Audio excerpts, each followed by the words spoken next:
क्या आप यकीन करेंगे कि एक विदेशी विमान पाकिस्तान से उड़कर भारत के अंदर घुसा? भारत में वो सैकड़ों किलोमीटर तक उड़ता रहा, वाराणसी में जाकर तेल भरवाया और फिर पश्चिम बंगाल के पुरलिया के आसमान से सैकड़ों AK-47 रॉकेट लॉन्चर और लाखों गोलियों को गिराकर आराम से निकल गया।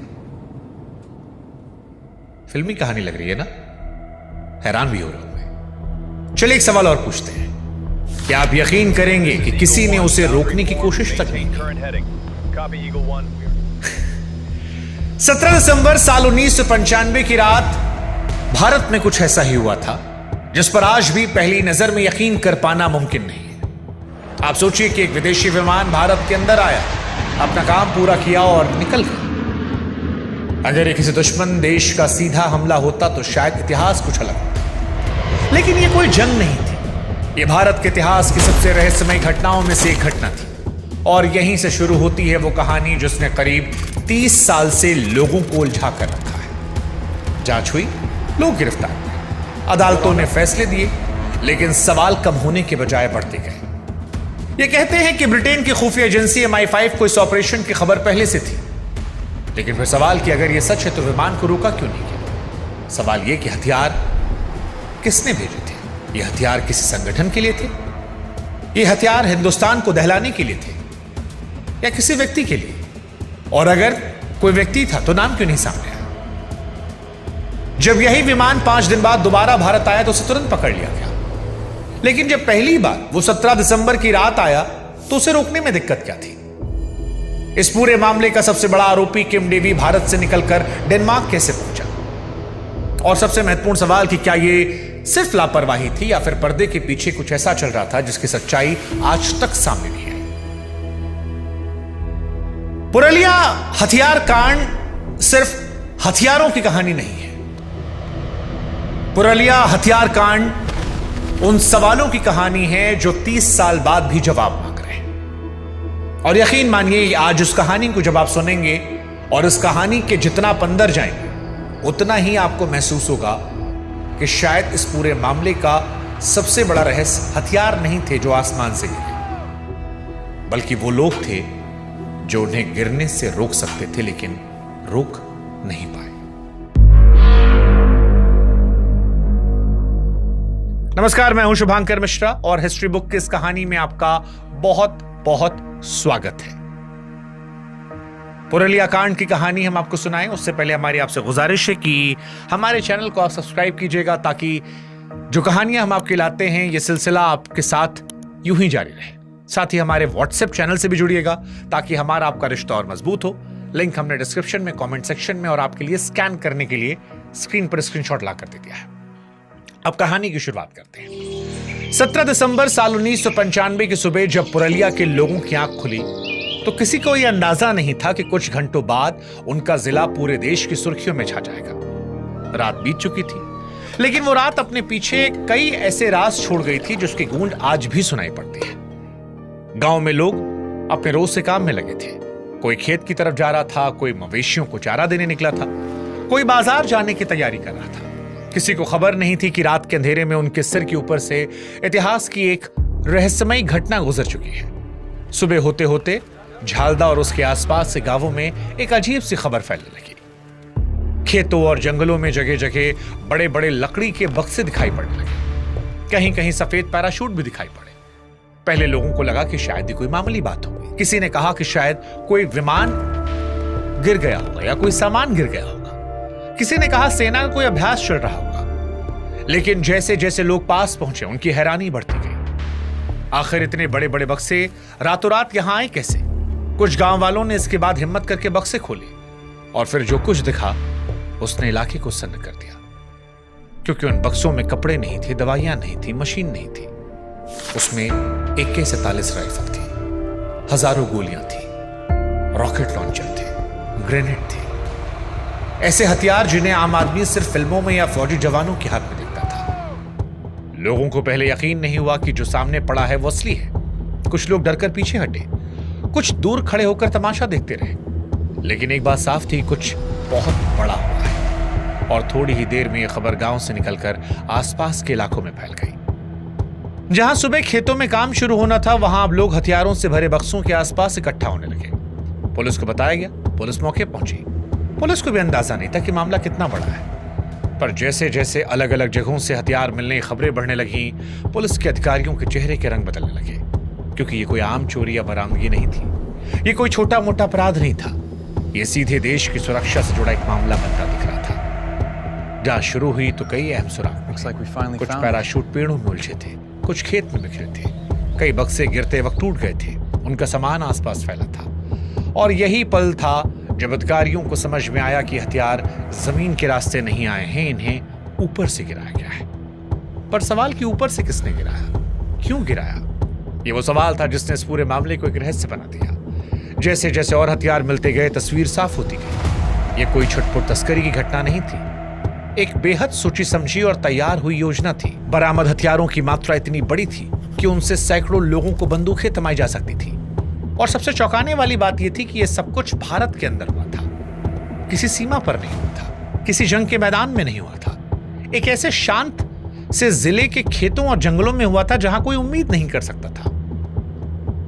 कुछ ही घंटों में खबर कोलकाता और फिर दिल्ली पहुंची और पूरे देश में सवाल गूंजने लगा कि रात के अंधेरे में पुरलिया के आसमान से बरसा आखिर था क्या, और पुरलिया ही क्यों। जांच एजेंसियों ने जब इस सवाल का जवाब तलाशना शुरू किया तो जल्द ही समझ में आया कि पुरलिया का चुनाव कोई इत्तेफाक नहीं था। जिसने भी ऑपरेशन प्लान किया उसने जगह चुनने से लेकर समय तक सब कुछ सोचा था। उस वक्त का पुरलिया आज जैसा नहीं था। घने जंगल, पहाड़ी इलाके, दूरदराज गांव और बहुत कम पुलिस प्रशासन की मौजूदगी, ये सब इस तरह के ऑपरेशन के लिए बहुत सही जगह पर थे। अगर रात के अंधेरे में कोई विमान कम ऊंचाई पर उड़कर कुछ गिरा कर निकल जाए तो उसके बारे में किसी को पता लगना आसान नहीं था। लेकिन सिर्फ भूगोल ही वजह नहीं था, इस इलाके का राजनीतिक इतिहास भी उतना ही अहम था। उस समय पश्चिम बंगाल में ज्योति बसु के नेतृत्व में वाम मोर्चे की सरकार थी और दूसरी तरफ आनंद मार्ग नाम का संगठन इस इलाके में काफी सक्रिय था। आनंद मार्ग खुद को आध्यात्मिक और समाजसेवी संगठन बता रहा था, लेकिन उसका झगड़ा वर्षों से वामपंथी राजनीति और सीपीएम के साथ चल रहा था। दोनों के समर्थकों के बीच कई बार हिंसक झड़पें हुई थी। इस झगड़े का सबसे दर्दनाक अध्याय 30 अप्रैल 1982 को लिखा गया, जब कोलकाता के विजोन सेतु इलाके में एक ऐसा खून खराबा हुआ जिसकी चर्चा आज तक होती है। आनंद मार्ग के 16 साधुओं और एक साध्वी को भीड़ ने घेर लिया, उन पर हमला किया, उन्हें जिंदा जला दिया। आनंद मार्ग के समर्थक इस घटना को कभी नहीं भूले। दूसरी तरफ राजनीतिक आरोप प्रत्यारोप का सिलसिला भी खत्म नहीं हुआ। इस घटना ने आनंद मार्ग और वामपंथी राजनीति के बीच खाई को और गहरा किया, और यही वजह थी कि जब पुरलिया में इतने सारे हथियार मिले तो बहुत लोगों ने तुरंत इसे आनंद मार्ग और इस पुराने झगड़े को जोड़ना शुरू कर दिया। बाद में जांच एजेंसियों ने भी इसी दिशा में काम किया। जांच एजेंसियों का भी यह मानना था कि यह सिर्फ हथियार गिराने का मामला नहीं है, इसके पीछे कोई मकसद था, कोई योजना, कोई ऐसा व्यक्ति जिसने सिर्फ विमान और हथियार नहीं जुटाए बल्कि यह भी तय किया कहां गिराया जाए। धीरे धीरे जांच की सुई आनंद मार्ग की तरफ बढ़ने लगी। संगठन ने हालांकि आरोपों को खारिज किया, कहा कि बिना वजह घसीटा जा रहा है, पर इतना तो साफ हो गया कि पुरलिया को सोच समझकर चुना गया था। सवाल बस ये था कि चुनने वाला कौन था, विदेशी विमान भारत में घुसा कैसे, वो कौन सा विमान था जिसने इस पूरे ऑपरेशन को अंजाम दिया। और जब जांच हुई तो जो पता लगा वो हैरान करने वाला था, क्योंकि जांच में पता लगा ये कोई छोटा मोटा विमान नहीं था। ये विमान एंटोनोव AN-26 नाम का मालवाहक विमान था, जिस रात के अंधेरे में पुरलिया के आसमान में हथियार बरसाए। लोगों को सबसे ज्यादा हैरानी विमान के मॉडल से नहीं बल्कि उसकी यात्रा से हुई, क्योंकि ये विमान किसी छिपी हुई सीमा से भारत में नहीं घुसा। जांच के मुताबिक ये पाकिस्तान के कराची शहर से उड़ा, भारत के अंदर आया और रास्ते में वाराणसी में रुककर ईंधन भी भरवाया। यानी एक विदेशी विमान भारत की सीमा को पार करता है, भारत के अंदर उड़ता है, ईंधन भरवाता है, मिशन पूरा करता और निकल जाता है। और यहीं से ये मामला सिर्फ हथियारों की तस्करी का नहीं रहा, बल्कि भारत की सुरक्षा व्यवस्था को लेकर एक बहुत बड़ा सवाल हो गया। अधिकारियों ने विमान का पूरा रूट खंगालना शुरू किया, दस्तावेज देखे गए, उड़ान के रिकॉर्ड निकाले गए, लेकिन जैसे जैसे जानकारी सामने आती वैसे वैसे सवाल बढ़ते गए। अगर विमान शक के दायरे में था तो रोका क्यों नहीं गया? अगर एक सीधा साधा विमान था तो इससे हथियार कैसे गिराए गए? और अगर सुरक्षा एजेंसियों को कुछ पता नहीं था तो फिर इतनी बड़ी चूक कैसे? अगर किसी को पता था तो फिर कार्रवाई क्यों नहीं हुई? इन सवालों का कोई सीधा जवाब नहीं था, लेकिन इतना समझ में आ गया कि बड़े स्तर पर तैयार किया गया काम था। किसी ने महीनों पहले से तैयारी की, हथियार खरीदे, विमान का इंतजाम किया, उड़ान का रास्ता खोजा। सवाल बस ये था कि वो कौन था जिसने ये सब कुछ संभाला। जवाब ढूंढते ढूंढते जांच एजेंसियां एक ऐसे आदमी तक पहुंची जो आने वाले 30 सालों तक इस केस का सबसे बड़ा चेहरा बनने वाला था। डेनमार्क का रहने वाला वो आदमी खुद को समाज सेवी कहता, उसे इस पूरी साजिश का मास्टरमाइंड मानता है। उसका नाम है किम डेवी। अब सवाल ये, किम डेवी कौन था? किम डेवी दरअसल दिखने में किसी बड़े अपराधी जैसा नहीं था। वो कई सालों से भारत आता जाता रहता। पश्चिम बंगाल के आनंद नगर इलाके में उसका आना जाना था। वहां के लोग उसे एक विदेशी समर्थक और समाज सेवी के तौर पर जानते। पर पुरलिया हथियार कांड के बाद वही आदमी भारत का सबसे ढूंढा जाने वाला आरोपी बना। जांच एजेंसियों का यह मानना था कि यह पूरा काम उसके बिना हो ही नहीं सकता। धीरे धीरे दस्तावेज सामने आने लगे, बयान सामने आने लगे, तस्वीर साफ होने लगी। हथियारों की व्यवस्था से लेकर ड्रॉप ऑपरेशन तक हर अहम कड़ी कहीं ना कहीं किम डेवी तक पहुंच रही थी। जो बात इस कहानी को और रहस्यमय बनाती है वो ये कि किम डेवी कभी छिपा नहीं रहा। बाद के सालों में उसने इंटरव्यूज दिए, मीडिया से बात की और अपने ऊपर लगे आरोपों को नकारा। उसने कहा कि वो कोई अपराधी नहीं। उसके मुताबिक ये हथियार किसी आतंकी गुट के लिए नहीं भेजे गए थे, बल्कि आनंद मार्ग से जुड़े लोगों की सुरक्षा के लिए थे। भारत की जांच एजेंसियों ने इसे कभी माना नहीं, अदालत ने कभी स्वीकार नहीं किया और यहीं से किम डेवी इस केस का सबसे विवादित चेहरा बना। पर किम डेवी अकेला था या नहीं? क्योंकि जांच के दौरान एक और नाम आया, पीटर ब्लीच। ब्रिटेन का रहने वाला पीटर ब्लीच हथियारों के अंतर्राष्ट्रीय कारोबार से जुड़ा था। बाद में उस पर आरोप लगा कि उसी ने हथियार जुटाने और इस पूरे काम को अंजाम देने में बड़ी भूमिका निभाई। जांच आगे बढ़ने के साथ जो तस्वीरें सामने आ रही थी वो किसी फिल्मी कहानी से कम नहीं थी। हथियार अलग अलग लकड़ी के बक्सों में पैक किए गए, उनके साथ पैराशूट लगाए गए, विमान का इंतजाम, उड़ान का रूट तय और दस्तावेज इस तरह तैयार कि पूरी उड़ान एक सामान्य उड़ान दिखाई पड़े। ये कोई ऐसा ऑपरेशन नहीं था जो एक रात में बना।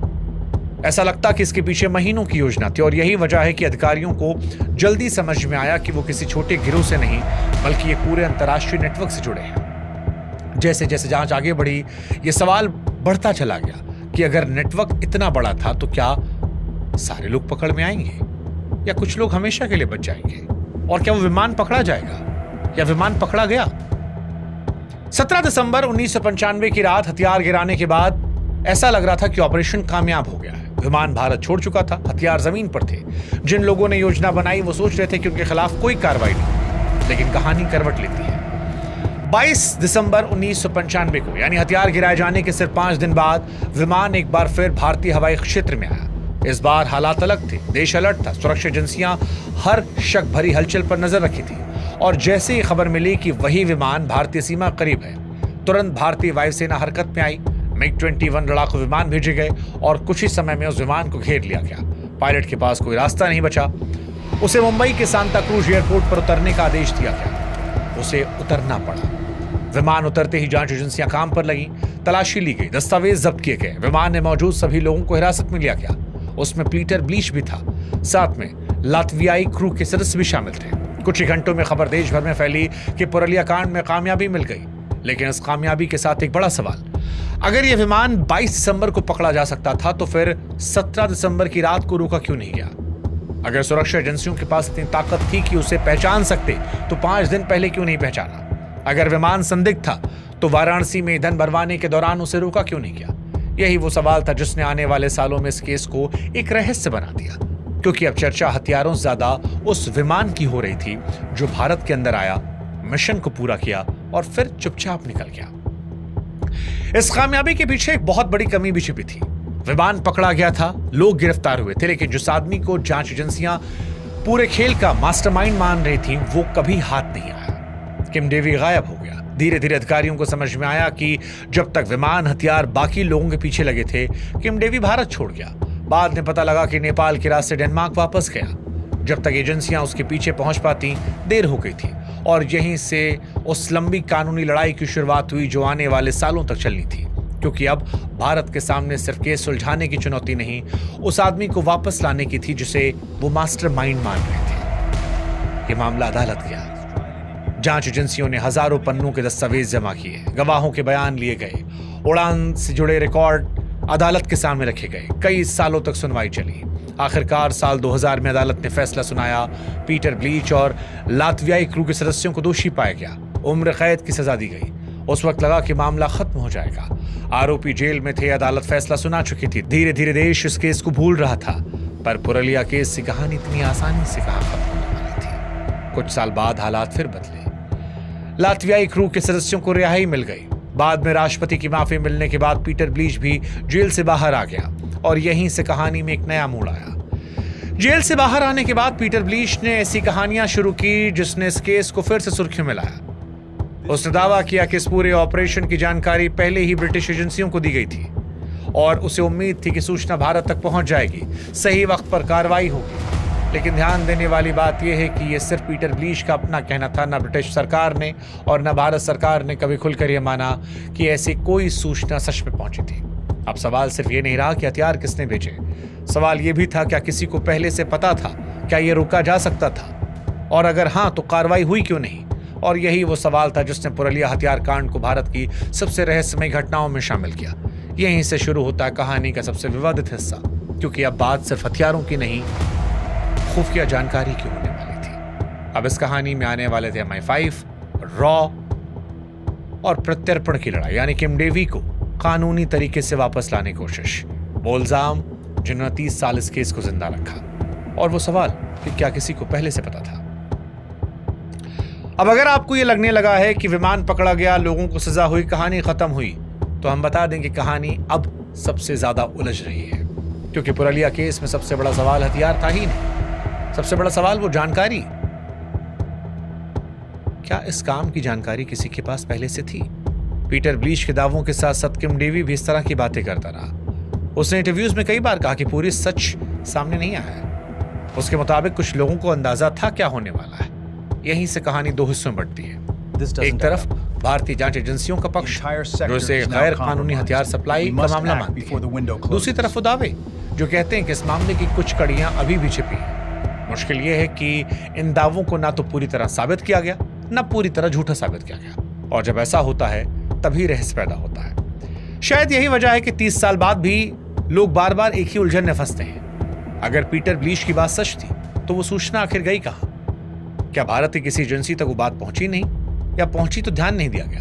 क्या जानबूझकर या अनजाने में? आज तक किसी सरकारी कागज या रिकॉर्ड में बात साबित नहीं हो पाई, और यही अधूरी कड़ी इस मामले को रहस्य बनाती है। यह सिर्फ एक छोटा सवाल नहीं है, यह भारत की पूरी सुरक्षा व्यवस्था, खुफिया एजेंसियों पर उठने वाला एक बड़ा सवाल है। सालों तक पत्रकारों, पुराने अधिकारियों, शोध करने वालों ने इस गुत्थी को सुलझाने की कोशिश की, लेकिन जितनी परतें खुलती उतने नए सवाल सामने आते। शायद यही वजह है कि पुरलिया केस की चर्चा आज भी सिर्फ हथियारों की वजह से नहीं, बल्कि उन सवालों की वजह से होती है जिनका जवाब किसी को नहीं मिला। अब सवाल कि क्या किम डेवी भारत लौटा? भारत की नजर लगातार उस आदमी पर थी जिसका नाम इस पूरे मामले में सबसे ज्यादा जुड़ा था, किम डेवी। क्योंकि विमान पकड़ा गया, लोग गिरफ्तार हुए, अदालत काम कर रही थी, लेकिन जिस आदमी को भारत मास्टरमाइंड मान रहा था वो हजारों किलोमीटर दूर डेनमार्क में बैठा था। भारत ने उसे वापस लाने की कोशिश की, प्रत्यर्पण की प्रक्रिया की, यानी कानूनी तरीके से वापस लाने की। जरूरी दस्तावेज भेजे गए, अदालत में बहसें हुई, पर हर बार यह मामला किसी न किसी कानूनी दीवार से टकरा गया। डेनमार्क की अदालत में दलील दी गई कि अगर किम डेवी को भारत भेजा गया तो उसकी सुरक्षा और उसके अधिकारों को लेकर सवाल उठ सकते हैं। भारत सहमत नहीं था। उसका कहना था कि एक गंभीर मामले के आरोपी को भारतीय अदालत के सामने पेश होना चाहिए, पर आखिरकार डेनमार्क ने उसे भारत भेजने से इंकार कर दिया, और यहीं से कहानी का सबसे अजीब हिस्सा शुरू हुआ।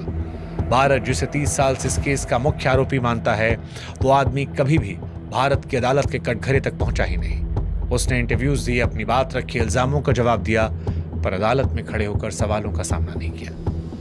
अब आप सोचिए, एक ऐसा केस जिसने पूरे देश को हिला दिया, उसका मुख्य आरोपी अदालत तक पहुंचा ही नहीं। शायद इसी वजह से बहुत सारे लोगों को लगता है कि इस कहानी का सबसे जरूरी हिस्सा कभी लिखा ही नहीं गया, क्योंकि जब अदालत में सवाल नहीं पूछे जाते तो कई बातें हमेशा हमेशा के लिए अधूरी रह जाती हैं। और यहीं से वो सवाल, लापरवाही थी या साजिश? आज 30 साल बाद जब इस कहानी को मुड़कर देखते हैं तो कई बातें साफ नजर आती हैं। एक विदेशी विमान भारत के अंदर आया, पुरलिया के आसमान से हथियार गिराए, बाद में वही विमान पकड़ा गया, गिरफ्तारी हुई, अदालत ने सजा दी, पर इसके बावजूद कुछ सवाल आज भी खड़े हैं। 17 दिसंबर 1995 की उस रात जहां वो सवाल थे आज भी वही है कि वो हथियार कहां जाने थे, उन हथियारों से किसको निशाना बनाया जाना था। क्या जांच एजेंसियां शुरू से सही रास्ते पर थी? किम डेवी पीटर ब्लीच की बात में कितना सच है, कोई जानता था? और अगर विमान 5 दिन बाद पकड़ा गया तो पहली बार में क्यों नहीं पकड़ा गया? शायद इन सवालों का पूरा जवाब कभी नहीं मिलेगा। शायद किसी दिन कोई नया दस्तावेज सामने आएगा, शायद कोई नया गवाह बोल पड़े, लेकिन आज की तारीख में सच यही है कि पुरलिया हथियार कांड भारत के इतिहास की उन घटनाओं में शामिल है जिसके बारे में जितना जानो उतने नए सवाल खड़े हो जाते हैं। क्योंकि ये कहानी सिर्फ हथियारों की कहानी नहीं है, ये सिर्फ एक विमान की कहानी नहीं है, ये उन सवालों की कहानी है जो 3 दशक बाद जिंदा है। और शायद यही इस पूरे मामले की सबसे बड़ी विडंबना है। हथियार बरामद हुए, आरोपी गिरफ्तार हो गए, सजा भी हुई, पर उस रात का पूरा सच सामने है। और जब तक ये जवाब नहीं मिलता कि विमान को रोका क्यों नहीं गया, तब तक पुरलिया हथियार कांड भारत के इतिहास की सबसे बड़ी अनसुलझी पहेली में से एक रहेगा। ये कहानी पुरलिया हथियार कांड की थी। ऐसी और कहानियों के लिए हमारे साथ जरूर जुड़े। कोई और किस्सा सुनना हो तो कमेंट सेक्शन में जिक्र करें और जाते जाते बताएं इस कहानी का कौन सा सच आपको सबसे ज्यादा परेशान कर रहा है, कौन सा सवाल आपके दिमाग में अभी भी घूम रहा है, और क्या आप समझ पाए कि यह निशाना किसके लिए था, हथियार किसके लिए थे।